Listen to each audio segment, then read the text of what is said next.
To dimension में वो plane नहीं दिख रहा, वो किनारा दिख रहा है, दैट इज अ लाइन। और वन डायमेंशन में क्या देख रहे हैं, उस लाइन का भी कोना देख रहे हैं। Hello students, so in this series of few lectures we are going to revise the syllabus of 9th ICSE trigonometry, and it is very important chapter for you all students because this chapter is going to be continued in your 10th standard also. तो इस chapter को मैं ले रहा हूँ अभी अपने हिसाब से, अदरवाइज आप लोग अपने कमेंट सेक्शन में ये बताना मुझे कि नेक्स्ट टॉपिक जो है वो आपकी रिक्वायरमेंट के हिसाब से कौन सा होना चाहिए।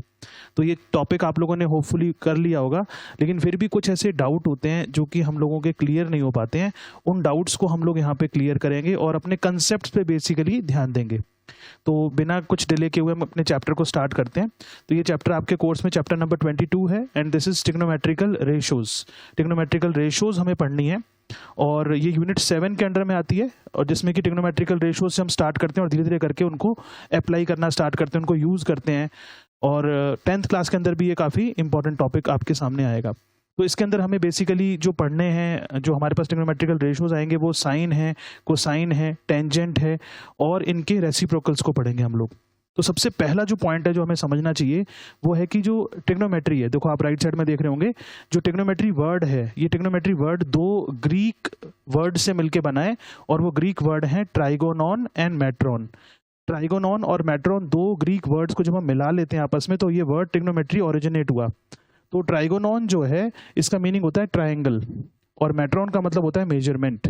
तो इसका मतलब कंबाइंड वे में अगर हम ट्रिग्नोमेट्री के मीनिंग को देखेंगे तो इसका मतलब निकल के आता है trigonometry means the measurement of triangle, जो कि आपकी बुक में सबसे पहली डेफिनेशन है। The word trigonometry means the measurement of triangles. अब हमारे सामने जो सेकेंड पॉइंट आता है वो ये है कि हम ट्रायंगल में मेजर क्या करें, what to measure in a triangle. तो ट्रायंगल ट्रिग्नोमेट्री के अंदर कोई भी ट्रायंगल हो सकता है, क्योंकि हायर लेवल पे जब आप जाएंगे 11th क्लास के अंदर और 12th क्लास में, और अब जब आप कॉम्पिटिटिव प्रिपरेशन करेंगे तो ट्रिग्नोमेट्री हमारे किसी भी टाइप के ट्रायंगल में लग सकती है। लेकिन जो आपका स्टैंडर्ड है जिसमें कि आप लोग ट्रिग्नोमेट्री को स्टार्ट करते हो बिल्कुल, तो हम लोग राइट ट्रायंगल से कंसर्न होते हैं। तो यहाँ पर बात आ रही है कि जो ट्रिग्नोमेट्री है उसका मीनिंग ये निकला कि हम ट्रायंगल को मेजर कर रहे हैं यहाँ पे। तो हमें पता होना चाहिए कि ट्रायंगल में मेजर करने के लिए क्या है। तो अगर हम एक ट्रायंगल को कंसिडर करें, आप लोग देखिए मैं येलो कलर से हाईलाइट करके दिखा रहा हूँ, ABC एक ट्रायंगल है। तो इस ट्रायंगल के अंदर हमें मालूम है कि हमारे पास 3 एंगल्स एंड 3 साइड्स होती हैं। तो इसका मतलब ट्रायंगल में मेजर करने के लिए there are 3 angles, that is angle A, angle B and angle C, जिनको कि हम मेजर कर सकते हैं, which can be measured. And similarly there are 3 sides opposite to those angles, that is AB, BC and CA, and which can also be measured. So in the course of duration and in this chapter we are going to study various angles, their values and how to measure the sides. तो 10th class के अंदर आपको एक ऐसा topic मिलेगा जिसमें कि हम साइड्स में डील करेंगे। अब आती बात कि जो हमारी ट्रिग्नोमेट्री है 9th क्लास की, वो ट्रिग्नोमेट्री हमारी बेसिकली कंसर्न्ड है राइट एंगल ट्रायंगल से। तो राइट एंगल ट्रायंगल के अंदर क्या क्या कंपोनेंट्स हैं उनको देख लेते हैं। Concept of perpendicular, base and hypotenuse in right angle triangle. ये चीज आप लोग जानते हो सारे बच्चे कि एक राइट एंगल ट्रायंगल में कौन कौन से कंपोनेंट्स हैं। तो जब भी हम ट्रिग्नोमेट्री को पढ़ते हैं तो ट्रिग्नोमेट्री कभी भी हम किसी एंगल के बिना नहीं पढ़ सकते। मतलब जो हम एंगल है वो हमारे लिए सबसे इंपॉर्टेंट है। जब भी हम ट्रिग्नोमेट्री को कहीं भी यूज करते हैं तो आपको एंगल पे ध्यान देना है। जो एंगल है वो कौन सा कंसर्न एंगल है, इसको बोलते हैं रेफरेंस, एंगल ऑफ रेफरेंस। तो जो ट्रिग्नोमेट्री राइट एंगल ट्रायंगल के अंदर हम ट्रिग्नोमेट्री को अप्लाई करेंगे वो हमारे ट्रिग्नोमेट्री के अंदर जो एंगल हम लेने वाले हैं, तो यहाँ आप देखिए कि यहाँ पे राइट एंगल ट्रायंगल में एक एंगल तो 90 पहले से फिक्स है। हम कोई भी राइट एंगल ट्रायंगल कंसीडर करें तो जो ट्रिग्नोमेट्री हमारी वो 90 डिग्री के ऊपर नहीं लगेगी। तो आपको मालूम है कि राइट एंगल ट्रायंगल के अंदर 90 डिग्री के एंगल के अलावा जो एंगल्स हैं, मतलब एंगल A और एंगल C अगर हम यहाँ पर देख रहे हैं फिगर के अंदर, तो ये एंगल A और एंगल C जो है, इसको मैं दूसरे कलर से हाईलाइट करके दिखाता हूँ आपको। एंगल A, एंगल C आप देख रहे हैं तीनों फिगर के अंदर। तो एंगल यहाँ पर एंगल P और एंगल आ रहा है। तो ये सारे एंगल्स कैसे हैं, एक्यूट एंगल्स हैं। ये बहुत इंपॉर्टेंट लाइन है कि एक्यूट एंगल्स को कंसीडर किया जाता है as a reference in trigonometry, which is also known as the angle of reference. तो ये जो एंगल A और एंगल C है, मतलब 90 के अलावा जो 2 एंगल बचे, उन 2 एंगल्स को हम लोग अपने ट्रिग्नोमेट्री के अंदर यूज कर सकते हैं एज अ रेफरेंस। उसके बेसिस पे हम ट्रिग्नोमेट्री को आगे पढ़ते हैं। तो एक राइट एंगल ट्रायंगल के अंदर जो 90 डिग्री के अपोजिट साइड्स होती है, साइड है, जैसे जिसको कि मैं सपोज ऐसा करते हैं कि हम लोग यहाँ पे 90 डिग्री वाले एंगल को एक पर्टिकुलर कलर से शो कर लेते हैं। जैसे कि आप ये देख रहे हैं कि मैं अगर इस 90 के एंगल को रेड कलर से हाईलाइट कर रहा हूं तो इसके सामने जो अपोजिट साइड है इसको बोला जाता है हाइपोटेन्यूज, जिसको कि आप लोग जानते हो, है ना। सिमिलरली जो हमारी सेकंड फिगर है उसमें हमने एंगल बी को 90 का लिया है, तो एंगल बी 90 है तो इसके अपोजिट साइड क्या होगी, हाइपोटेन्यूज होगी। और जो हमारी थर्ड फिगर है उसके अंदर काफी इंपॉर्टेंट फिगर है ये, तो इसमें एंगल क्यू जो है वो 90 डिग्री आप देख रहे हैं, तो इसके सामने वाली जो साइड होगी, the side opposite to the angle 90 degree is known as hypotenuse. सबसे पहली चीज जो आपको पता होनी चाहिए, ठीक है। 90, अब हमने एक थ्योरम भी पढ़ी है छोटी क्लासेस के अंदर ज्योमेट्री के अंदर कि जो ट्रायंगल होता है उसमें जो एंगल्स हैं हमारे पास, वो एंगल्स के रेस्पेक्ट में हमारी साइड्स की रेशो होती है। मतलब जो सबसे बड़ा एंगल होगा उसके सामने सबसे बड़ी साइड होगी। तो एक राइट एंगल ट्रायंगल में आपको सबको पता है कि जो 90 डिग्री का एंगल है वो सबसे बड़ा होता है, तो इसका मतलब 90 के अपोजिट जो साइड है हाइपोटेन्यूज वो सबसे बिगेस्ट साइड होगी सारी साइड्स के रेस्पेक्ट में। इसीलिए पाइथागोरस थ्योरम में hypotenuse square is equal to base square plus perpendicular square लिखते हैं हम लोग। तो 90 के सामने वाली साइड हाइपोटेन्यूज होती है और इस हाइपोटेन्यूज को हम इस राइट एंगल ट्रायंगल में समझ पा रहे हैं कि ये सबसे बिगेस्ट साइड है, सबसे बड़ी साइड है। इसके बाद आती है कि जो हम एक्यूट एंगल कंसीडर कर रहे हैं अपनी ट्रिग्नोमेट्री के अंदर, वो एक्यूट एंगल कौन सा ले रहे हैं। फॉर एग्जांपल जो हमारी फर्स्ट फिगर है, आप लोग देखो फर्स्ट फिगर के अंदर, इसको मैं ब्लू कलर से हाईलाइट करूंगा, तो ये जो एंगल ए है, ये एंगल ए अगर हमारा रेफरेंस पॉइंट है, रेफरेंस का अगर हम इस एंगल ए को ले रहे हैं तो एंगल ए के अपोजिट जो साइड है, एंगल ए के जो सामने वाली साइड है ये वाली बीसी, इसको बोलेंगे परपेंडिकुलर, परपेंडिकुलर या फिर हाइट, ठीक है ना। तो जो हमारा एंगल ऑफ रेफरेंस होता है ट्रिग्नोमेट्री में, उस एंगल के अपोजिट साइड्स को हमेशा, अपोजिट साइड को हम परपेंडिकुलर या हाइट बोलते हैं। ये बहुत इंपॉर्टेंट है हमारे लिए ट्रिग्नोमेट्री में इस बात को समझना, क्योंकि जब क्वेश्चन आएगा आपके सामने तो जिस एंगल ऑफ रेफरेंस के थ्रू हम उस क्वेश्चन को सॉल्व करेंगे, फिगर उसके अकॉर्डिंग ही कंसीडर की जाएगी। सिमिलरली सेकंड फिगर में देखो आप, एंगल ऑफ रेफरेंस हमने सी माना है सपोज, तो एंगल ऑफ रेफरेंस अगर सी है तो सी के सामने वाली side, the side opposite to the angle of reference is known as perpendicular, perpendicular, जिसको कि हम हाइट बोल सकते हैं। और इसी तरीके से आप अगर हमारी थर्ड फिगर में देखेंगे तो एंगल आर को, जिसको कि अल्फा शो कर रखा है, इस एंगल आर को अगर हम रेफरेंस एंगल की तरह कंसीडर कर रहे हैं, एंगल ऑफ रेफरेंस ले रहे हैं, तो एंगल आर के जो अपोजिट साइड होगी, उसके सामने वाली जो साइड होगी, उसको हम बोलेंगे परपेंडिकुलर। तो काफी इंपॉर्टेंट है ये पॉइंट कि हम ट्रिग्नोमेट्री को पढ़ने से पहले ये समझ पाएं कि हमारी ट्रिग्नोमेट्री जो राइट एंगल ट्रायंगल में अप्लाई हो रही है उसके अंदर परपेंडिकुलर को हमें कौन सी साइड लेनी है। और हमें हाइपोटेन्यूज तो क्लियर होता है, हाइपोटेन्यूज तो 90 के अपोजिट वाली साइड ही होगी हमेशा, लेकिन जो rest of the two sides हैं उनको हम क्या मानेंगे, हम उनको परपेंडिकुलर और बेस जो हम लेने वाले हैं आगे वो क्या होंगी। तो आप देखो कि हमने हाइपोटेन्यूज को क्लैरिफाई कर लिया, परपेंडिकुलर क्लैरिफाई कर लिया, अब आती है बारी बेस की। तो जो लास्ट साइड बच गई बेस, अब बेस क्या होता है, बेस की डेफिनेशन क्या है कि ऐसी side, the side which contains the angle of reference and the angle of 90 degree, ऐसी साइड जो 90 डिग्री और एंगल ऑफ रेफरेंस को कंटेन करती है। तो आप देखो फर्स्ट फिगर में वो ए बी है, जिसके अंदर की एंगल ए, ये मैं ए बी साइड जो है इसको ग्रीन कलर से हाईलाइट करके दिखाऊंगा आपको। तो ये जो ए बी साइड है, ये देखो आप, ये ए बी साइड हमारी एंगल 90 को और हमारे रेफरेंस एंगल को कंटेन कर रही है, इसीलिए इसको क्या बोला जाएगा, इसको बोलेंगे हम base. This side is known as base, इसको बेस बोलेंगे, ठीक है। इसी तरीके से जो हमारी सेकंड फिगर है उसके अंदर एंगल ऑफ रेफरेंस देखो आप सी था, तो एंगल ऑफ रेफरेंस सी और 90 डिग्री वाले एंगल को कंटेन जो साइड कर रही है वो साइड है बीसी साइड। तो बीसी साइड जो है हमारी, ये बेस मानी जाएगी, इसको हम बेस बोलेंगे। तो इसका मतलब एक राइट एंगल ट्रायंगल में बेस और परपेंडिकुलर आपस में इंटरचेंज हो जाते हैं, वो डिपेंड करेगा एंगल ऑफ रेफरेंस के ऊपर। इसी तरीके से आप देखो कि जो हमारी थर्ड फिगर है, थर्ड फिगर काफी इंपॉर्टेंट है, इसमें बच्चे कंफ्यूज हो जाते हैं, तो इसमें कंफ्यूज होने की बिल्कुल भी जरूरत नहीं। अब हमने समझ लिया है सारी बात कि जो साइड हमारे एंगल ऑफ रेफरेंस और 90 वाले एंगल को कंटेन करेगी, देखो आप ये साइड आर क्यू जो है, ये साफ नजर आ रहा है कि 90 के एंगल को और एंगल ऑफ रेफरेंस को कंटेन कर रही है, तो ये जो साइड है इसको हम बोलेंगे बेस। तो हमारी तीन चीजें क्लियर हो जानी चाहिए आपको इस टॉपिक के अंदर कि ट्रिग्नोमेट्री को स्टार्ट करने से पहले हम ये समझ पा रहे हैं कि एक राइट एंगल ट्रायंगल के अंदर परपेंडिकुलर को क्या लेना है, बेस क्या होगा और हाइपोटेन्यूज क्या होगा, ठीक है ना, वो हमारे एंगल ऑफ रेफरेंस के ऊपर डिपेंड करेगा। चलिए अब हम आगे चलते हैं, अपना नेक्स्ट पॉइंट है इसके अंदर जो समझना है हमें, that is notation of angles. मतलब जो हम एंगल ऑफ रेफरेंस कंसीडर करने वाले हैं, मैं राइट साइड में आपको एक राइट एंगल ट्रायंगल बना के समझा देता हूं क्या हमारा टॉपिक है जो अभी हमें समझना है यहाँ पे। सपोज ये एक राइट एंगल ट्रायंगल है, इस राइट एंगल ट्रायंगल में हमने इसको नाम दिया ABC, triangle ABC, where angle B is the angle of 90 degree.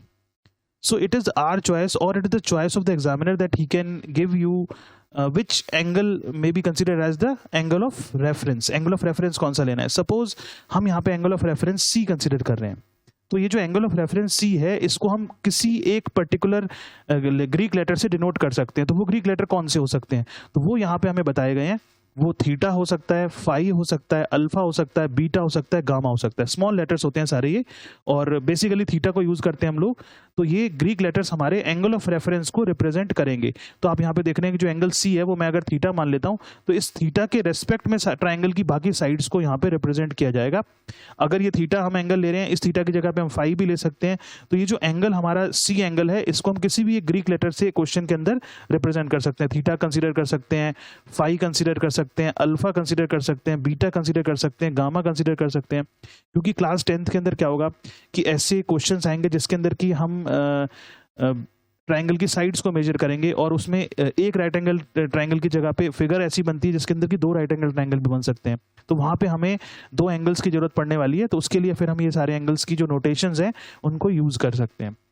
अब जो सबसे इंपॉर्टेंट पॉइंट आ रहा है हमारे सामने, वो हमें समझना है, और वो है कि ट्रिग्नोमेट्रिकल रेशियोज क्या होती हैं। ट्रिग्नोमेट्रिकल रेशियोज क्या है? देखो वर्ड यूज कर रहे हैं, रेशो। रेशो मतलब ये हमारे सामने दो डिस्टेंस की कंपैरिजन होने वाला है, उनकी यूनिट सेम होनी चाहिए।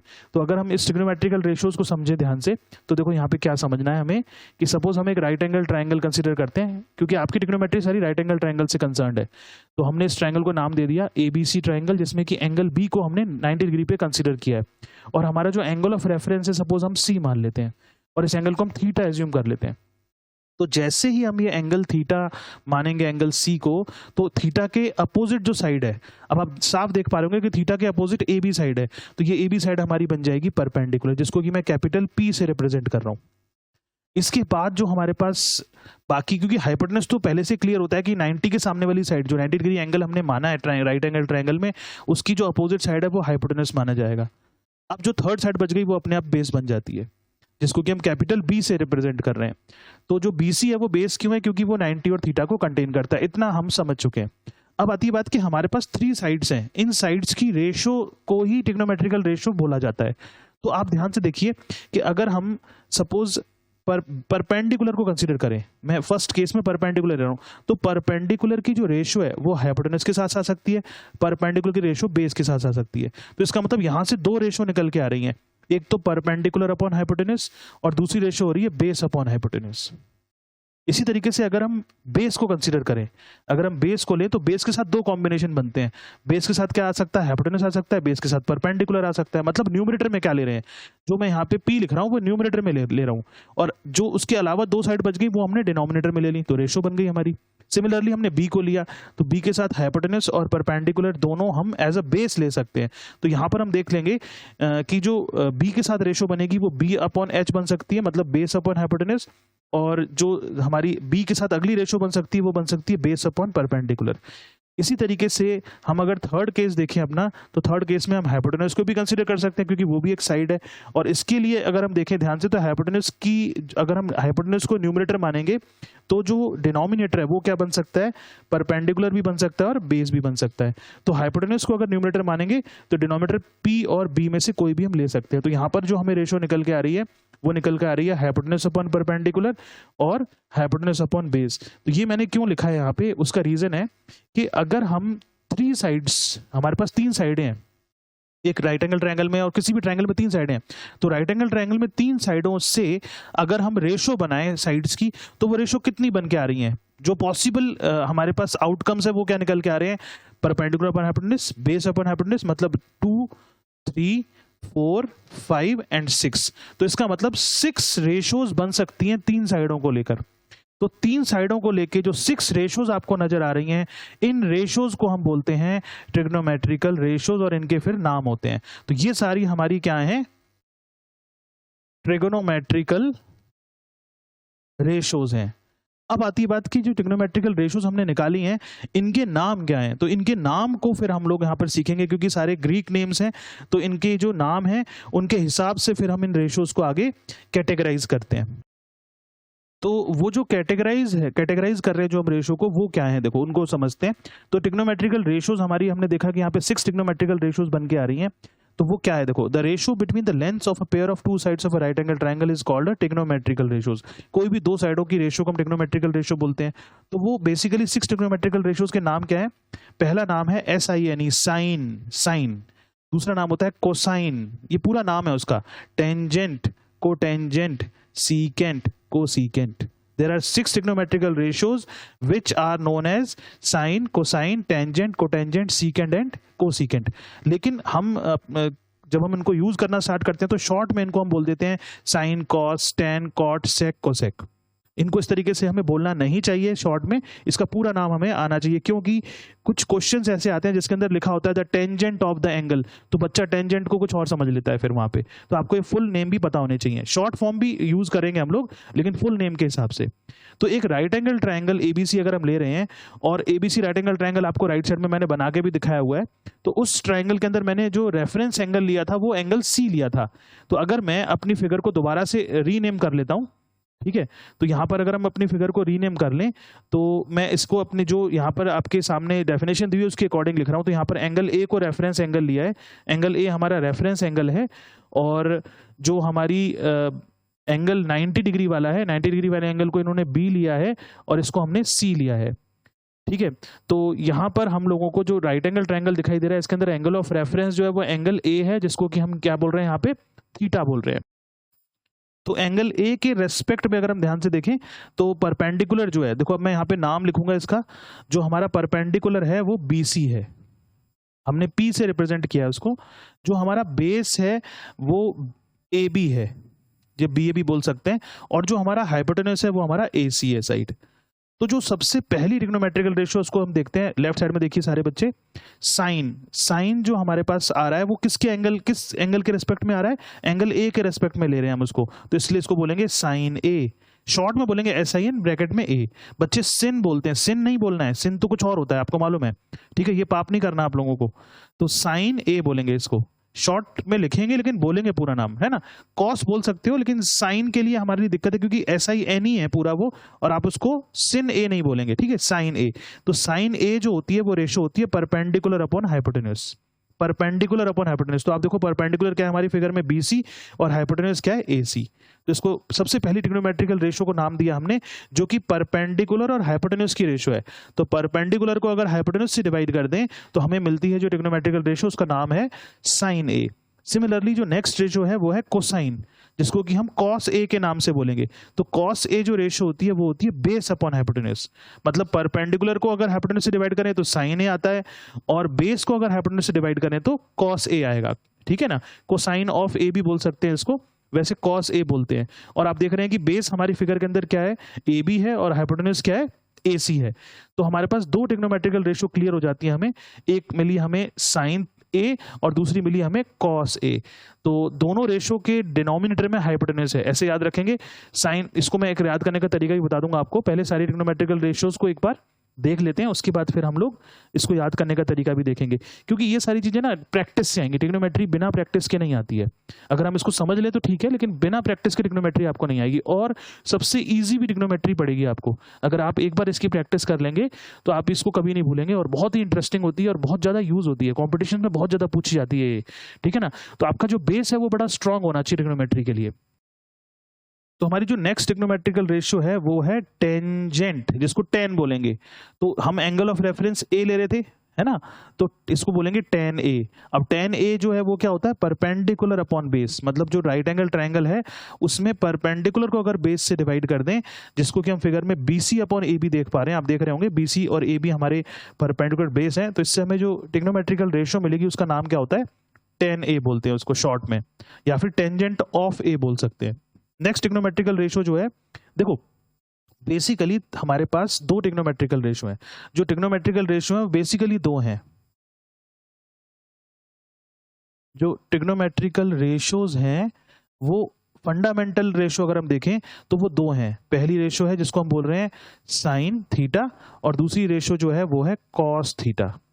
साइन थीटा और कॉस थीटा की हेल्प से बाकी सारी ट्रिग्नोमेट्रिकल रेशोज निकल के आ जाती हैं। साइन थीटा और कॉस थीटा की हेल्प से सारी ट्रिग्नोमेट्रिकल रेशियोज निकलेंगी। ठीक है, तो इस बात को मैं आप लोगों को पहले ट्रिग्नोमेट्रिकल रेशियोज को समझाने के बाद फिर मैं बताऊंगा आपको किस तरीके से ये रेशियो हम आपस में रिलेट कर सकते हैं। हमने 3 ट्रिग्नोमेट्रिकल रेशियोज पढ़ ली, अब 4th ट्रिग्नोमेट्रिकल रेशियो है कोटेंजेंट, जिसको कॉट बोला जाता है। Is defined as the ratio of the length of base and perpendicular. तो जो कॉट ए है वो tan का रेसिप्रोकल होता है, tan का रेसिप्रोकल। तो tan की जो रेशियो थी वो क्या थी, परपेंडिकुलर अपॉन बेस, तो कॉट क्या होगा, बेस अपॉन परपेंडिकुलर हो जाएगा। तो बेसिकली 3 रेशियो अगर आप लोग याद रखते हो तो बाकी की 3 रेशियो हमारी अपने आप बन जाती है, क्योंकि आपको मालूम है कि 3 साइडों को अगर जब हम डिवाइड करेंगे आपस में तो नेचुरल सी बात है कि जो 6 हमारी पॉसिबल आउटकम्स निकल के आ रही थी उनके अंदर पहली 3 आउटकम्स को ही रेसिप्रोकल किया हुआ है। तो जो कॉट थीटा होता है वो tan का रेसिप्रोकल होता है, और उसके अंदर आप नेचुरल सी बात है कि अगर हमने tan a को BC अपॉन AB बोला था तो cot a AB upon BC हो जाएगा, that is base upon perpendicular. अब आती है 5th ट्रिग्नोमेट्रिकल रेशियो जिसको बोलते हैं सीकेंट। सीकेंट, अब सीकेंट क्या चीज है, सीकेंट को हम बोलेंगे sec a, ठीक है ना, या सीकेंट ऑफ ए बोलेंगे। तो ये हमारा कॉस का रेसिप्रोकल होता है, कोसाइन का रेसिप्रोकल होता है, कॉस ए का रेसिप्रोकल। तो कॉस क्या चीज थी, बेस अपॉन हाइपोटेन्यूज था, तो ये क्या बन जाएगा, हाइपोटेन्यूज अपॉन बेस बन जाएगा। तो हम अपनी फिगर में देखेंगे कि जो कॉस ए है वो था ए बी अपॉन AC, तो ये बन जाएगा AC अपॉन AB। तो बेसिकली अगर हम अपने दिमाग के अंदर या अपने ब्रेन में अगर उसको याद करके चल रहे हैं तो हम बेसिकली 3 ट्रिग्नोमेट्रिकल रेशियोज को याद करके चलें और उसकी हेल्प से बाकी तीनों ट्रिग्नोमेट्रिकल रेशियोज फाइंड आउट कर सकते हैं। जो 6th ट्रिग्नोमेट्रिकल रेशियो इसको बोलते हैं कोसिकेंट, कोसेक। और कोसेक जो होता है वो साइन का रेसिप्रोकल होता है, तो इसको हम कोसेक ए बोलेंगे या फिर कोसिकेंट ऑफ ए बोल सकते हैं। और कोसेक ए जो है वो साइन ए का रेसिप्रोकल है। और साइन थीटा क्या था, आपको याद होगा, जो साइन थीटा था वो था परपेंडिकुलर अपॉन हाइपोटेन्यूज, तो ये रेशियो बन जाएगी hypotenuse upon perpendicular, that is AC upon BC। तो यहाँ पर जो समझने वाली बात है उसको आप लोग दोबारा से एक बार रिकॉल कर लेते हैं, आपको समझ में आएगा सारा। ये देखिए क्या करना है, हमें बेसिकली एक राइट एंगल ट्रायंगल के अंदर सबसे पहले एंगल ऑफ रेफरेंस पे ध्यान देना है। एंगल ऑफ रेफरेंस सपोज हम यहाँ पर ABC मान रहे हैं, तो मैं C को अब एंगल ऑफ रेफरेंस ले लूं अगर, और C को एंगल थीटा मान लूं, तो C के हिसाब से थीटा के सामने वाली साइड परपेंडिकुलर बनेगी, B के सामने 90 का एंगल है, नेचुरल सी बात है, उसके सामने वाली साइड हाइपोटेन्यूज होगी, और जो थर्ड साइड बच जाएगी जो कि 90 और एंगल ऑफ रेफरेंस को कंटेन करेगी वो बेस बन जाएगी। ठीक है, तो जो हमें बेसिकली 3 ट्रिग्नोमेट्रिकल रेशियोज को ध्यान से पढ़ना है। सबसे पहली ट्रिग्नोमेट्रिकल रेशियो है साइन, SINE, तो साइन C बोलेंगे हम यहाँ पे, ठीक है ना। या फिर आप अपने B भी एंगल ले सकते हो, आपकी चॉइस है, मतलब आपको एंगल ऑफ रेफरेंस वैसे एग्जाम में दिया होता है। सपोज मैं यहाँ पर एंगल ऑफ रेफरेंस जो है A की जगह पे B कर दूं, ठीक है, और यहाँ पे एंगल A को 90 कर दूं और यहाँ पर जो तीसरा एंगल है उसको C बोल दूं, तो उससे कोई फर्क नहीं पड़ेगा, आपको एंगल ऑफ रेफरेंस पे ही ध्यान देना है। तो यहाँ पर जो साइन C है उसका यहाँ पर मतलब नहीं निकलेगा, क्योंकि एंगल ऑफ रेफरेंस हमने अब B ले लिया है, तो एंगल चेंज हो सकता है ना। आपको मालूम है ट्रिग्नोमेट्री हमेशा एक्यूट एंगल पे चलेगी। तो अगर मैं ये जो मेरा पर्टिकुलर ट्रायंगल आप देख रहे हो, जो मैंने फिगर में ट्रायंगल बनाया है, इस ट्रायंगल के अंदर अगर मैं ट्रिग्नोमेट्री को अप्लाई करना चाहता हूं तो मेरे पास एंगल ऑफ रेफरेंस 2 हैं, या तो एंगल B लेंगे या एंगल C लेंगे। 2 ही एंगल पे पूरी ट्रिग्नोमेट्री चलेगी इस राइट एंगल ट्रायंगल में जो हमने कंसीडर किया हुआ है। तो या तो एंगल ऑफ रेफरेंस B होगा या एंगल ऑफ रेफरेंस C होगा। तो कभी कभी क्या होता है, एक ही क्वेश्चन में दोनों एंगल ऑफ रेफरेंस पूछ लेते हैं वो, जैसे कि सपोज उन्होंने बोला कि आप ये फाइंड आउट करो कि sine B into tan C क्या होगा, तो आपको उसी ट्रायंगल के अंदर से sin B और tan C की वैल्यू निकालनी पड़ेगी। तो नेचुरल सी बात है कि जो परपेंडिकुलर बेस है वो इंटरचेंज हो जाएंगे। तो इस बात को ध्यान रखना है सबको, एंगल ऑफ रेफरेंस को ध्यान रखना है। तो यहाँ पर इस पर्टिकुलर क्वेश्चन के अंदर जो मैंने एंगल ऑफ रेफरेंस लिया है वो एंगल B लिया हुआ है, ठीक है। तो इस थीटा को मैं हटा देता हूँ यहाँ से, एंगल B को मैं हाईलाइट कर लेता हूँ। तो जो एंगल B है उसके बेस पर हमें इसको पढ़ना है। तो सबसे पहले हम जो ट्रिग्नोमेट्रिकल रेशियो निकालने जा रहे हैं वो साइन B निकालने जा रहे हैं, ठीक है ना, साइन B। तो साइन B क्या होगी, तो हमें मालूम है कि साइन थीटा होता है परपेंडिकुलर अपॉन हाइपोटेन्यूज। तो जो यहाँ पे हमें नजर आ रहा है AC अपॉन BC, जिसको कि फर्दर हम P अपॉन H लिख सकते हैं, या P अपॉन H को फिर हम AC अपॉन BC लिख सकते हैं, क्योंकि क्वेश्चन के अंदर कभी कभी फिगर भी बनी हुई आती हैं, कभी कभी आपको सीधा लिख देंगे लैंग्वेज के अंदर कि एक ट्रायंगल है, राइट एंगल A पर है, तो आप साइन B, तो उस केस में आप लोग फिगर ड्रॉ करेंगे और राइट एंगल ट्रायंगल के अंदर सबसे पहले राइट एंगल को डिनोट करेंगे, उसके बाद फिर एंगल ऑफ रेफरेंस को डिनोट करके थर्ड एंगल लिखेंगे। तो साइन B आ गया। अब आपको पता होना चाहिए कि साइन B जो है उसकी हेल्प से कौन सी ट्रिग्नोमेट्रिकल रेशियो निकलती है। तो हमें पता है कि साइन B की हेल्प से जो ट्रिग्नोमेट्रिकल रेशियो निकलेगी वो होगी कोसेक। तो साइन के साथ याद रखो हमेशा कोसेक B, सॉरी, है ना, एंगल ऑफ रेफरेंस हम B ले रहे हैं। तो यहाँ पे साइन बी से क्या निकलेगा, कोसेक बी निकलेगा। कोसेक बी साइन का क्या होगा, रेसिप्रोकल होगा, मतलब हाइपोटेन्यूज अपॉन परपेंडिकुलर होगा, मतलब BC अपॉन AC बन जाएगा। तो इसका मतलब आप अगर साइन बी को याद रखेंगे तो कोसेक बी साथ में चलेगा, ठीक है ना। साइन बी का छोटा भाई कोसेक बी है, साथ साथ लेके चलना है उसको। इसी तरीके से जो हमारी सेकंड ट्रिग्नोमेट्रिकल रेशियो है वो है कोसाइन, कॉस है ना, कॉस बी, तो हम शॉर्ट में कॉस बी बोलते हैं उसको। तो कॉस बी जो है वो हमने यहाँ पर अभी पढ़ा था कि वो होती है base upon hypotenuse, base upon hypotenuse. तो देखो इस फिगर के अंदर बेस क्या है हमारे पास, AB, और हाइपोटेन्यूज क्या है, BC। हाइपोटेन्यूज हमारा BC है, ठीक है। तो नेचुरल सी बात है कि कॉस बी तक तो हमें याद हो ही जाता है, क्योंकि साइन जो साइन बी है या साइन थीटा जो है वो है perpendicular upon hypotenuse, cos B होता है बेस अपॉन हाइपोटेन्यूज। दो ट्रिग्नोमेट्रिकल रेशियो अगर आपको याद होंगी तो पूरी ट्रिग्नोमेट्री हो जाती है। अब इस कॉस बी की हेल्प से क्या निकलेगा, कॉस बी की हेल्प से निकलेगा सेक बी। सेक बी कॉस का रेसिप्रोकल होता है, तो इसको बोलेंगे हाइपोटेन्यूज अपॉन बेस। और इस फिगर के अंदर हाइपोटेन्यूज अपॉन बेस जो नजर आ रहा है वो हमारा नजर आ रहा है BC अपॉन AB। हमें सिंपली कॉस को रेसिप्रोकल करना है, कॉस का उल्टा करना है। जैसे फॉर एग्जांपल कॉस बी की वैल्यू सपोज 3/4 आ रही है, तो सेक बी की वैल्यू 4/3 हो जाएगी। अगर कॉस बी की वैल्यू 1/2 है तो सेक बी की वैल्यू 2 हो जाएगी। अगर कॉस बी की वैल्यू 1/√2 है तो सेक बी की वैल्यू √2 हो जाएगी। जस्ट रेसिप्रोकल करना है, ठीक है। इसका वाइस वर्सा भी ट्रू है कि अगर हमें सेक भी पता है, ध्यान से देखो, अगर हमें सेक भी पता है तो हम कॉस भी निकाल सकते हैं, है ना। अगर हमें पता है कि सेक थीटा की वैल्यू 3 है तो कॉस थीटा की वैल्यू 1/3 हो जाएगी। एंगल को सेम रखना है, ये ध्यान रखना है कि एंगल सेम होना चाहिए, क्योंकि यहाँ पे सारी इंपॉर्टेंट जो पूरी ट्रिग्नोमेट्री किसके बेस पे चल रही है, एंगल पे चल रही है। Angle of reference is very important for trigonometry. हम क्या होता है लेटर स्टेज पे जब हम थोड़े बड़े हो जाते हैं तो इस एंगल पे ध्यान देना बंद कर देते हैं। तो बड़ी क्लासेस के अंदर क्या होगा कि वही एंगल है, जैसे एंगल A है तो उसी क्वेश्चन के अंदर साइन 2A की वैल्यू पूछ रहे होंगे वो, तो हमें एंगल पे ध्यान देना है, एंगल को ट्रांसफॉर्म करना होता है फिर, ठीक है। फिर काफी सारे फॉर्मूलेज आते हैं, अभी तो फॉर्मूले कम है। इसी तरीके से आप देख रहे हैं कि जो कॉस बी है उससे हम साइन बी को भी निकाल सकते हैं। भाई कॉस बी का रेसिप्रोकल क्या है, साइन बी है। ये वाइस वर्सा चलेंगी चीजें, ठीक है ना। कोसेक बी जो है, कोसेक बी सपोज हमें दे रखा है 5, तो कोसेक बी अगर 5 है तो साइन बी की वैल्यू 1/5 हो जाएगी। अगर साइन बी की वैल्यू 1 है तो कोसेक बी की वैल्यू 1 ही होगी, क्योंकि 1/1 हो जाएगा। अगर साइन बी की वैल्यू 2 है, साइन बी की वैल्यू 2 नहीं होती है, साइन बी की वैल्यू 1/2 है अगर, तो कोसेक बी की वैल्यू 2 हो जाएगी, मतलब रेसिप्रोकल चलेगा। ये तो सिंपल सी बात है, आप लोग समझते हो सारी बात। तो ये बेसिकली दो ट्रिग्नोमेट्रिकल रेशियो बहुत इंपॉर्टेंट है हमारे लिए। इन दो ट्रिग्नोमेट्रिकल रेशियो पे अगर आप कमांड कर लेते हैं तो आपको ट्रिग्नोमेट्री में कोई प्रॉब्लम आएगी नहीं। अब आती है थर्ड पॉइंट। थर्ड पॉइंट काफी इंपॉर्टेंट है, जिसको कि हम बोल रहे थे टेंजेंट, tan B। अगर हम tan B को निकालना चाहते हैं तो tan B जो होता है, अगर इसको थोड़ा डिटेल में जाके पढ़ें तो tan B जो है वो एक्चुअली आपने क्या पढ़ा था अभी, tan B को पढ़ा था हमने perpendicular upon base, perpendicular upon base. तो आप देखो इस फिगर के अंदर परपेंडिकुलर जो है वो हमारे पास क्या है, AC है, और बेस क्या है हमारे पास, AB है। तो अगर हम ध्यान से देखें तो जो tan B है वो एक्चुअली क्या है, तो इसके अंदर से एक चीज और हमें साफ नजर आ रही है कि जो tan B है वो रेशो निकल रही है sin B और cos B को डिवाइड करके। आप देखो sin B की वैल्यू क्या थी, ऊपर देख रहे हैं हम यहाँ पे, sin B की वैल्यू को अगर आप नोट करें वो है AC अपॉन BC। तो इसका मतलब sin B की जगह पे लिख सकते हैं AC upon BC divided by cos B। अब देखो cos B की वैल्यू क्या है, cos B की वैल्यू है AB अपॉन BC। तो cos B की वैल्यू AB अपॉन BC है, तो AB अपॉन BC लिख देते हैं यहाँ पे। तो यहाँ पे हमें साफ नजर आ रहा है कि ये BC से BC कैंसिल हो जाएगा, तो हमें फाइनली जो वैल्यू मिलेगी वो AC अपॉन AB ही मिलेगी। तो कहने का मतलब है कि अगर हमें दो ट्रिग्नोमेट्रिकल रेशियो sin B और cos B पता है तो हम tan B को निकाल सकते हैं। tan B की वैल्यू क्या होगी, sin B upon cos B होगी। मतलब बेसिकली जो फंडामेंटल ट्रिग्नोमेट्रिकल रेशियो हैं वो sin थीटा और cos थीटा ही है। इन्हीं की हेल्प से सारी ट्रिग्नोमेट्रिकल रेशियो निकाली जाती हैं। तो जो tan थीटा है वो actually sin theta upon cos theta की रेशियो होती है, जिसको कि हम परपेंडिकुलर अपॉन बेस की तरह याद रखते हैं।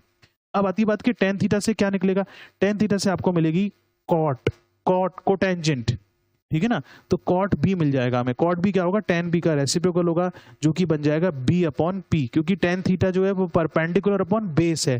तो cot थीटा क्या होगा, बेस अपॉन परपेंडिकुलर होगा। थीटा क्यों बोल रहा हूं मैं बार बार, क्योंकि थीटा एक जनरलाइज एंगल है, क्योंकि एक पर्टिकुलर राइट एंगल ट्रायंगल के अंदर जो एंगल ऑफ रेफरेंस है वो एक ही होगा, कोई भी हो सकता है, B हो सकता है, C हो सकता है, A हो सकता है, लेकिन थीटा बोलने से वो हमारा कॉमन आंसर हो जाता है।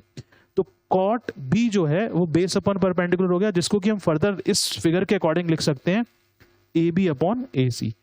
सिमिलरली यहाँ पर हम cot b की हेल्प से tan b को फाइंड आउट कर सकते हैं, क्योंकि tan b cot b का रेसिप्रोकल है और cot b tan b का रेसिप्रोकल है। तो अगर tan थीटा की वैल्यू सपोज हम यहाँ पर देख रहे हैं 5/2 है, तो cot b की वैल्यू 2/5 हो जाएगी। तो ये आपस में एक दूसरे का रेसिप्रोकल चलता रहेगा। तो यहाँ से हमने सीखा कि जो हमारी ट्रिग्नोमेट्रिकल रेशियोज हैं उनका आपस में क्या कनेक्शन है, आपस में किस तरीके से रिलेटेड है वो, कि अगर हमें साइन बी की वैल्यू पता है तो कॉस बी कोसेक बी निकाल सकते हैं, कॉस बी की वैल्यू पता है तो सेक बी निकल आएगा, टेन बी की वैल्यू पता है तो कॉट बी निकल आएगा, और वाइस वर्सा ये हम यूज कर सकते हैं। अगर हमें कोसेक बी पता है तो साइन बी निकल सकता है। तो ये ट्रिग्नोमेट्रिकल रेशियोज जो है इसमें हमें आगे फर्दर अगर हम इसको और थोड़ा ध्यान से पढ़ें तो यहाँ पर जैसे हमने देखा कि टेन बी जो है, यहाँ पर हम देख पा रहे हैं कि जो टेन बी है उस टेन बी को हम लोगों ने sine B upon cos B लिखा। इस तरीके से इसको मैं अलग से लिख देता हूं नोट डाल के। इस तरीके से बाकी जो ट्रिग्नोमेट्रिकल रेशियो उनका भी आपस में कन्वर्जन हो सकता है। तो हमने यहां पर क्या नोट किया कि जो कोसेक बी था वो 1 अपॉन साइन बी के बराबर है। Cosec B 1 upon sine B होता है, और साइन बी की वैल्यू क्या लिख सकते हैं, 1 अपॉन कोसेक बी लिख सकते हैं। ये इन छोटे छोटे पॉइंट्स हैं जो आपको हमेशा ध्यान रखने चाहिए और काफी हेल्प करेंगे। ट्रिग्नोमेट्री की मास्टरी 9th में ही कर लो। 9th क्लास में अगर ट्रिग्नोमेट्री आपने मास्टर कर ली तो 10th में आपको ये समझ लो कि एक यूनिट आपको पूरी आसानी से समझ में आ जाएगी, और काफी उसके मार्क्स भी हैं, ठीक है ना। वहां पर आपको ट्रिग्नोमेट्री थोड़ी सी ज्यादा यूज करनी पड़ेगी। इसी तरीके से आपने देखा कि हमने सेक बी को पढ़ा, तो सेक बी जो है वो 1 अपॉन कॉस बी के बराबर होता है, उसका रेसिप्रोकल है, जिसको कि हम लिख सकते हैं फर्दर कॉस बी को 1 अपॉन सेक बी। सबसे पहला काम क्वेश्चंस करने से पहले ये अपने दिमाग में बिल्कुल अच्छी तरह से बिठा लो। You have to mug up all these things and fit all these trigonometrical ratios as per your convenience, as per your knowledge, as per your understanding level, so that you can attempt the question easily. अगर question को direct करोगे तो आपको दिक्कत आएगी। आप पहले basic concept को क्लियर कर लो, इसलिए मैं ज्यादा बेसिक कंसेप्ट को ध्यान दे रहा हूँ, ठीक है ना। इसी तरीके से हम यहाँ पर अपनी ट्रिग्नोमेट्रिकल रेशियो जो थर्ड वाली है वो है टेन बी। टेन बी को लिख सकते हैं 1 अपॉन कॉट बी। इसको हम फर्दर लिख सकते हैं cot B can be written as 1 upon tan B. वैसे आप लोगों को सारी ट्रिग्नोमेट्रिकल रेशियोज की अलग अलग जो रेशियो है साइड्स की वो पता होनी चाहिए। तो चलो बच्चों ऐसा करते हैं, अब हम अपना जितना भी हमने समझा अभी तक उसको अप्लाई करके देखते हैं अपने क्वेश्चंस के अंदर। और यहाँ पर हम कुछ एग्जांपल्स हैं उनको पढ़ने वाले हैं। उन एग्जांपल्स के बाद आप लोग अपनी एक्सरसाइज को अटेम्प्ट करेंगे। और एक और बहुत इंपॉर्टेंट पॉइंट है कि आप जैसे आपको अगर ये अच्छा लग रहा है, if you are feeling very good studying online with us, so you can give reference or give support to us so that कि other student will also join. You will क्योंकि देखो जब तक हम हेल्प नहीं करेंगे दूसरे की तब तक हमारी हेल्प कोई नहीं करेगा। इस बात को अच्छी तरह समझ लो, दूसरों की हेल्प करना बहुत जरूरी है, ठीक है। और जो पढ़ाई है इसको अगर हम अपने जैसे हमने ये चूज किया कि हम आप लोगों की हेल्प करें, है ना, सेल्फलेस हेल्प होनी चाहिए। तो इसको आप लाइक करो, सब्सक्राइब करो, कमेंट जरूर करो। और हम पूरी कोशिश करते हैं, क्योंकि ये जो प्लेटफॉर्म है ना, जिस प्लेटफॉर्म पे आप लोग पढ़ रहे हो, इस प्लेटफॉर्म पर हम लोग इंटरेक्ट नहीं कर सकते लाइव, तो उसका भी हम ऑप्शन सर्च कर रहे हैं। अगर आप लोग इकट्ठे कलेक्ट होंगे तो हम उसको, क्योंकि इस स्टेज पर हम आप लोग भी काफ़ी कंफर्टेबल, हम चाहते हैं कि लाइव इंटरेक्शन हो, ताकि जो हम पढ़ा रहे हैं वो उसी समय आप अपनी प्रॉब्लम को पूछें। क्योंकि बच्चों को प्रॉब्लम लिखने में, क्योंकि मैथ्स के अंदर क्या है कि आप अगर अपने क्वेश्चंस को लिखोगे तो काफ़ी टाइम लगेगा आपको। तो आप अपने कमेंट सेक्शन में हमें हिंट दे सकते हैं कि सर इस तरीके से हम लोग लाइव आ सकते हैं और लाइव पढ़ा सकते हैं। बड़ा मजा आता है लाइव पढ़ने में। मैंने काफ़ी जो सीनियर सेकेंडरी क्लासेस हैं और कॉम्पिटिटिव क्लासेस उनको पढ़ाया तो बहुत अच्छा लगता है और हमें उससे मोटिवेशन मिलता है, ठीक है। तो अपने फ्रेंड्स को आप लोग शेयर करें इसको जरूर कि इस तरीके से क्लास चल रही है, और अगर आपको पसंद आता है तो आप लोग पक्का इसको आगे बढ़ाएं, ठीक है ना। चलिए अब देखो, जो हमने ट्रिग्नोमेट्रिकल रेशियोज पढ़ी, आपको पता है कि देखो एक बहुत मेजर डिफरेंस है। एक होती है चीज रेशो, एक होता है प्रपोर्शन। तो रेशो से प्रपोर्शन बनता है। रेशो जो होती है, नॉर्मली रेशो का मतलब क्या है, it is a comparison of two similar quantities. या फिर हम ये बोल सकते हैं कि रेशो का मतलब ये है कि ऐसी दो क्वांटिटी को कंपेयर कर रहे हैं जिनकी की यूनिट सेम है, और जब हम दो यूनिट सेम रख के दो क्वांटिटी को डिवाइड करते हैं तो फर्दर वो जो आंसर आता है उसकी कोई यूनिट नहीं होती। तो रेशो की कोई यूनिट नहीं होती जनरली। आप बोलेंगे सर हमने तो स्पीड पढ़ा है, स्पीड क्या होता है कि डिस्टेंस अपॉन टाइम, तो वो दैट इज नॉट, वो एक रेशो नहीं है, ठीक है ना। वो उसको हम आगे फर्दर 11th क्लास के अंदर आगे डिटेल में पढ़ते हैं जाके कि that is a rate of change. वो रेट ऑफ चेंज है, ठीक है ना। वो एक रेशो जो है उसका मतलब प्योर ये होता है कि हम लोग दो ऐसी क्वांटिटीज को डिवाइड कर रहे हैं जिनकी की यूनिट सेम है, ठीक है ना। रेट ऑफ चेंज एक अलग अनदर थिंग है, तो उसको आप लोग बाद में पढ़ोगे। यहाँ पर जो हमें जिस कॉन्टेक्स्ट में जो बात यहाँ पे लिखी हुई है वो लिखा है कि each trigonometrical ratio is a real number and has no unit. जितनी ट्रिग्नोमेट्रिकल रेशियो है वो एक रियल नंबर होती हैं और उनकी कोई यूनिट नहीं होती। आगे चल के आप लोग ये भी पढ़ेंगे कि कौन सी ट्रिग्नोमेट्रिकल रेशियो, जितनी हमने रेशियो पढ़ी है अभी ट्रिग्नोमेट्रिकल, हमने शायद 6 ट्रिग्नोमेट्रिकल रेशियोज पढ़ी हैं, तो उन 6 ट्रिग्नोमेट्रिकल रेशियोज की रेंज क्या है, मतलब कौन सी वैल्यू कहाँ से कौन सी ट्रिग्नोमेट्रिकल रेशियो किस वैल्यू से किस वैल्यू के बीच में लाई करेगी, वो भी पढ़ोगे। अभी सारी बातों को इकट्ठा पढ़ने की जरूरत नहीं है, अभी सिर्फ आपको ये प्रैक्टिस करनी है कि जो हमारी ट्रिग्नोमेट्रिकल रेशियोज हैं उनका नाम क्या है, एंगल ऑफ रेफरेंस को कैसे यूज करते हैं, और राइट एंगल ट्रायंगल में ट्रिग्नोमेट्री को कैसे अप्लाई करते हैं। बस इससे ज्यादा आप लोग नहीं करेंगे, आप लोग प्रैक्टिस करें इसको अच्छी तरह से। जब ये अच्छी तरह समझ में आ जाएगा फिर हम 10th क्लास के अंदर इसको फर्दर कंटिन्यू करेंगे, क्योंकि ये एक ऐसा टॉपिक है जो कि 12th क्लास तक चलेगा और आगे कॉम्पिटेटिव लेवल पे भी चलता है। बहुत ज्यादा एप्लीकेशन है ट्रिग्नोमेट्री का, बहुत ही अच्छी ब्रांच है मैथ्स की, तो इसको आप ध्यान से समझ लें। ये ज्योमेट्री में भी अप्लाई हो जाती है, सर्कल्स में भी अप्लाई होती है, काफी जगहों पे इसको अप्लाई कर सकते हैं। ठीक है, तो देखिए फर्स्ट एग्जांपल क्या है। यहाँ पर एक फिगर बनी हुई है, आपको साफ दिखाई दे रही होगी। यहाँ पर एक फिगर है ट्राइंगल ABC जिसमें कि एंगल B 90 डिग्री का है, और यहाँ पर हमें फिगर के अंदर AB जो है वो 5 दिया हुआ है और AC दे रखा है 13, आप देख पा रहे होंगे। तो आप देखो ध्यान से कि 90 के सामने वाली साइड कौन सी है, 13 है, जिसको कि आप क्या बोलते हैं, हाइपोटेन्यूज बोलते हैं। करेक्ट। अब आती बात कि इसको अगर हम हाइपोटेन्यूज बोल रहे हैं तो हमारी पास थर्ड साइड नहीं है, क्योंकि आपको मालूम है ट्रिग्नोमेट्री को अप्लाई करने के लिए राइट एंगल ट्रायंगल की तीनों साइडों की लेंथ की जरूरत है। तो इस क्वेश्चन में सबसे पहला जो काम करना है, आपने थर्ड साइड को निकालना है with the help of Pythagoras theorem. Pythagoras theorem आप लोग जानते हो, वो होती है हाइपोटेन्यूज का square, that is AC square is equal to AB square plus BC square according to this figure, क्योंकि यहाँ पे AC हाइपोटेन्यूज है, तो hypotenuse square is equal to the sum of the squares of other two sides. तो यहाँ पर ये बन जाएगा 13 का स्क्वायर, AC की लेंथ 13 दे रखी है, 13 का square is equal to AB की लेंथ दे रखी है 5 स्क्वायर प्लस BC स्क्वायर। इसको सिंप्लीफाई कर सकते हो आप लोग, तो BC स्क्वायर की वैल्यू हो गई 169 माइनस 125, तो ये सॉल्व हो गया 144 आ गया, तो BC की लेंथ निकल आई 12, तो हमें यहाँ से BC की लेंथ 12 मिल जाती है। जैसे ही हमें BC की लेंथ 12 मिल जाएगी तो ये क्वेश्चन हमारा सॉल्व हो जाएगा। तो अब देखो क्वेश्चन में क्या पूछा गया है। देखो पहले हमने क्वेश्चन को नहीं पढ़ा, पहले हमने ट्रायंगल की जो फिगर है उसके अंदर देख के थर्ड साइड को निकाल लिया। अब देखो सबसे पहले पार्ट में क्या फाइंड आउट करना है, तो आप देख पा रहे होंगे सबसे पहले वो साइन A की वैल्यू पूछ रहे हैं, क्योंकि साइन A की वैल्यू पूछ रहे हैं तो एंगल ऑफ रेफरेंस क्या हुआ, एंगल ऑफ रेफरेंस A हो गया। इसका मतलब जैसे ही एंगल ऑफ रेफरेंस A होगा तो A के सामने वाली साइड जो है वो परपेंडिकुलर बन जाएगी। A के सामने वाली साइड जो 12 हमने निकाली वो A के लिए परपेंडिकुलर बन जाएगी। 13 आपको मालूम है पहले से हाइपोटेन्यूज है, क्योंकि वो 90 के अपोजिट है, तो बची हुई साइड क्या हो गई, बेस हो गई, जो कि AB है। अब हम साइन A की वैल्यू निकाल सकते हैं। आप जानते हो साइन A क्या होता है, परपेंडिकुलर अपॉन हाइपोटेन्यूज होता है। तो आप देखिए परपेंडिकुलर क्या है हमारी फिगर के अंदर, BC है, और हाइपोटेन्यूज क्या है, AC है, तो इसका आंसर हो गया 12/13। बड़ा सिंपल होता है, कुछ भी नहीं है। अब देखो साइन A निकल आया, तो साइन A से हम कोसेक A भी निकाल सकते हैं, लेकिन वो पूछा नहीं है। फिर देखो आप, हमें नेक्स्ट पार्ट में क्या पूछा है, cos C पूछा हुआ है। नेक्स्ट पार्ट में हमें cos C पूछा है, तो आप ध्यान से देखो सारे बच्चे, cos C के लिए एंगल ऑफ रेफरेंस क्या हो गया, cos C के लिए एंगल ऑफ रेफरेंस क्या हो गया, एंगल C हो गया। तो हम क्या करेंगे, इस फिगर को दोबारा से एक बार कंसीडर करते हैं, 12 को रहने देना, 12 तो वही रहेगा। तो यहाँ पर अब एंगल ऑफ रेफरेंस क्या हो गया, C हो गया। जैसे ही एंगल ऑफ रेफरेंस C होगा तो C के सामने वाली साइड क्या बन जाएगी, परपेंडिकुलर बन जाएगी। हाइपोटेन्यूज 13 ही रहेगा, और जो साइड बच जाएगी जो कि हमने 12 निकाली थी सॉल्व करके, वो एंगल C के रेस्पेक्ट में बेस होगी। तो इसका मतलब क्या हो गया कि cos C की वैल्यू निकालने के लिए आपको मालूम है cos C जो रेशियो होती है वो होती है base divided by hypotenuse, that is base upon hypotenuse. तो बेस अपॉन हाइपोटेन्यूज के लिए आप देख पा रहे होंगे जो बेस है वो इस फिगर में जो हमने अभी देखा एंगल ऑफ रेफरेंस के हिसाब से वो हमारा बन गया BC, और हाइपोटेन्यूज क्या है, AC।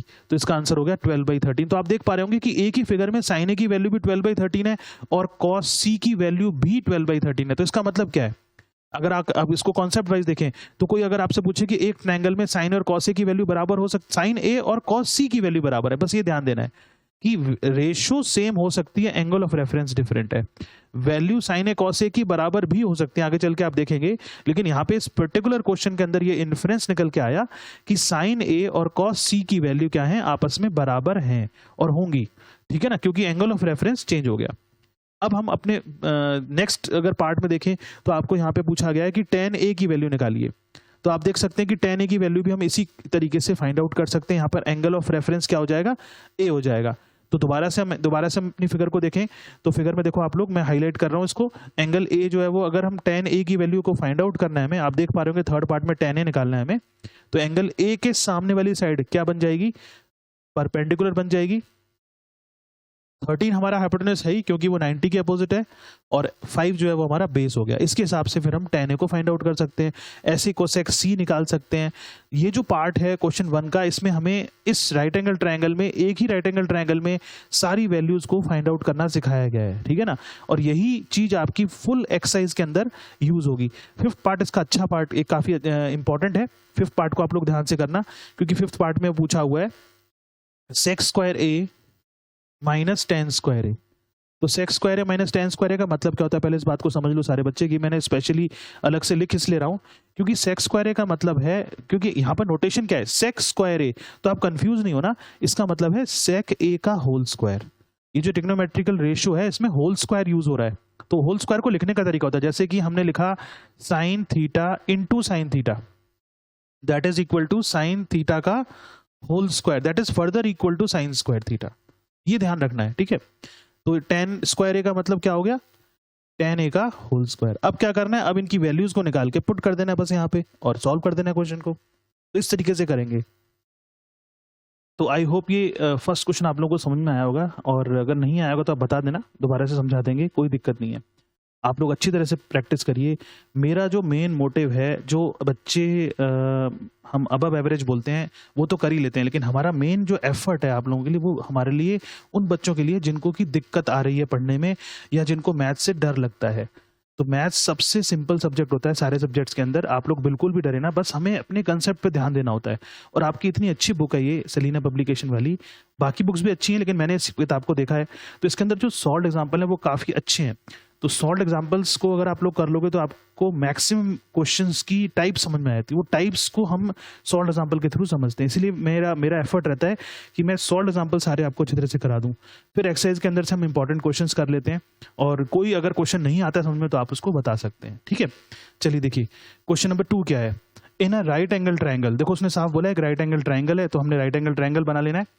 If angle A is acute and cot A, देखो एंगल ए को एक्यूट बोल रहे हैं और कॉट ए बोल रहे हैं, तो राइट एंगल ट्राइंगल में उसने 90 के एंगल को स्पेसिफाई नहीं किया है, लेकिन उसने ये बोल दिया कि एंगल ए एक्यूट है और कॉट ए की वैल्यू दे रखी है। तो अब इस बात को समझो जरा, मैं यहाँ पे ड्रॉ करके दिखाता हूँ आपको। देखो जो क्वेश्चन नंबर 2 है इसमें क्या करेंगे, एक राइट एंगल ट्राइंगल बना लेंगे इस तरीके से, और यहाँ पर angle of reference angle A दिया हुआ है, तो हमने इसको एंगल ए बोल दिया। इतना काम हमें कर लेना है। जैसे ही हम एंगल ए लेंगे तो एंगल ए के सामने वाली साइड जो है वो परपेंडिकुलर बन जाएगी, करेक्ट। एंगल ए और 90 के जो हमें साइड नजर आ रही है नीचे, वो बेस बन जाएगी, और 90 के अपोजिट क्या हो जाएगी, हाइपोटेनस हो जाएगी। ये बात तो हमें समझ में आ गई एकदम एंगल ए बोलते ही, ठीक है ना। अब इसके बाद लिखा है कॉट ए। अब कॉट ए क्या दिया हुआ है, कॉट ए दे रखा है 4/3। सारे बच्चे ध्यान से समझना, ये काफी इंपॉर्टेंट पॉइंट है जो आप समझने वाले हो। तो क्वेश्चन के अंदर हमें अब ये नहीं पता कि हमें जो वर्टेक्स बी और सी हमें कहाँ पे लेने हैं, वर्टेक्स बी और सी को किस तरीके से लिया जाएगा। तो आप वर्टेक्स बी और सी को कैसे भी ले लो, क्योंकि हमें जो वैल्यू निकालनी है क्वेश्चन में वो ट्रिग्नोमेट्रिकल रेशियोज की वैल्यू फाइंड आउट करनी है। तो यहाँ पर अगर हम एंगल ए यहाँ पर देख रहे हैं, क्योंकि एंगल ए हमारा रेफरेंस है, angle of reference angle A है, तो एंगल ए ही इंपॉर्टेंट है हमारे लिए, ठीक है ना। तो 90 वाला एंगल जो है उसको अभी हम यहाँ पर लिख लेंगे। पहले हम कॉट ए को देखते हैं कि कॉट ए क्या बोल रहे हैं वो। तो कॉट ए जो है, आप जानते हो कि कॉट ए का मतलब क्या है, कॉट ए का मतलब है दैट इज, अब आप मान यहाँ से कॉट ए की हेल्प से आप tan ए निकाल सकते हो अगर आपको tan ए में कंफर्टेबल फील करते हो। अदरवाइज कॉट ए सिंपल है। कॉट ए क्या होता है, बेस अपॉन परपेंडिकुलर होता है, बेस अपॉन परपेंडिकुलर, है ना। तो यहाँ पर बेस जो है वो हम अगर बी मान रहे हैं तो परपेंडिकुलर पी हमें दिखाई दे रहा है साफ, मैंने पी और एच के टर्म्स में लिखा हुआ है क्वेश्चन को। तो बेस अपॉन परपेंडिकुलर जो है ये एक रेशियो है। इस बात में बच्चे बहुत गलती करते हैं कि हमें यहाँ से क्या पता लग रहा है, हमें इस जगह से पता लग रहा है कि बी अपॉन पी की वैल्यू 4/3 है। तो कभी भी ये मत करना डायरेक्ट कि b की वैल्यू को 4 लिख लिया डायरेक्ट और p की वैल्यू को 3 लिख लिया, नहीं ऐसे नहीं करना है, क्योंकि ये एक रेशो है। देखो आप समझ सकते हो कि अगर मैं इसको 8/6 लिखूं तो 2 से कैंसिल करने पे 4/3 बनेगा, है ना।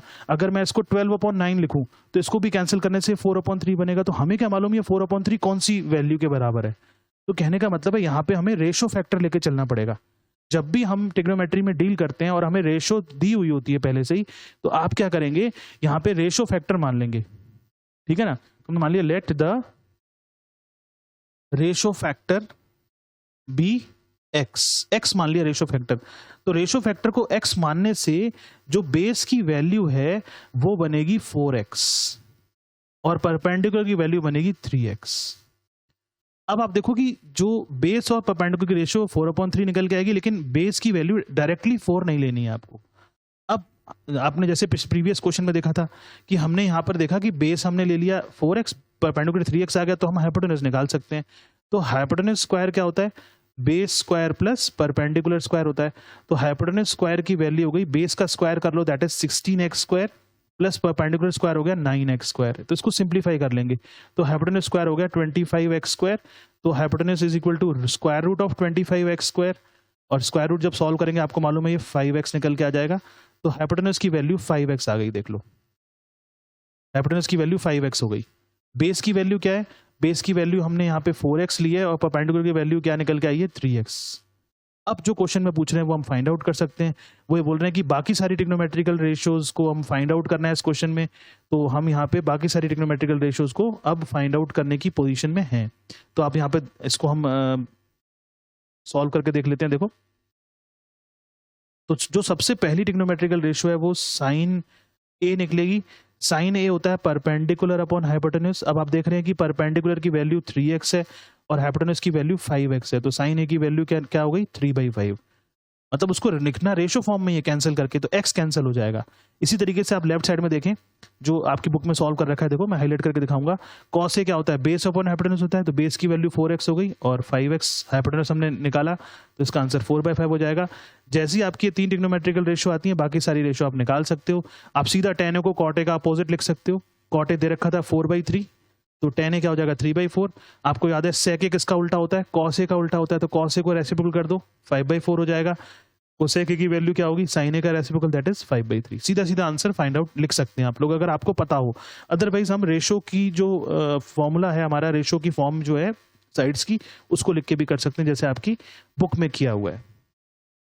तो बच्चों मुझे ऐसा लगता है कि आप लोगों को, अगर आपने थोड़ा ध्यान से समझा होगा इसको, तो आप लोग इस सारे क्वेश्चंस को कर सकते हैं, इफेक्टिवली कर सकते हैं, और ये आप लोग खुद करें तो ज़्यादा अच्छा है।